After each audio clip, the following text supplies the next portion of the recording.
सत्ता का स्वार्थ देश की एकता को कितना बड़ा नुकसान पहुंचा सकता है, इसका सबसे बड़ा उदाहरण जम्मू कश्मीर है, जो देश की आजादी के दशकों बाद भी न सिर्फ भारत से अलग रहा बल्कि विकास की दौड़ में भी बहुत पीछे रह गया।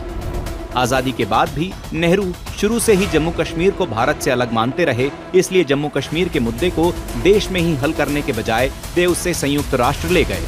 नेहरू के इस भेदभाव ने जम्मू कश्मीर को भारत से अलग करने की नींव रख दी।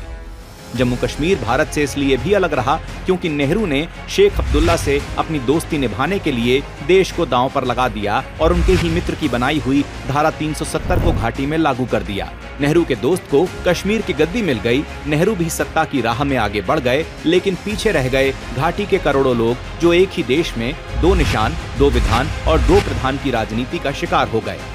370 के देश विरोधी फैसले ने जम्मू कश्मीर के बच्चों का भविष्य उज्जवल नहीं होने दिया, महिलाओं को आगे नहीं बढ़ने दिया, घाटी को आतंकियों का घर बना दिया। लेकिन कांग्रेस और उसके सहयोगियों ने अपने परिवार के हाथों में सत्ता की चाबी रखने के लिए कभी भी जम्मू कश्मीर से धारा 370 हटाने की पहल नहीं की।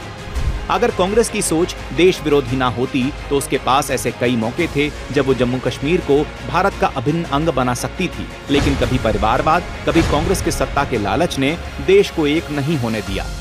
मोदी सरकार में धारा 370 हटने के बाद घाटी के लोग असंभव से दिखने वाले विकास को संभव होते देख रहे हैं, अपने सपनों को साकार होते देख रहे हैं और ये तय कर चुके हैं कि जम्मू कश्मीर को दशकों तक भारत से अलग रखकर घाटी की प्रगति पर ग्रहण लगाने वाले कांग्रेस और उसके सहयोगियों को कभी मौका नहीं दिया जाएगा।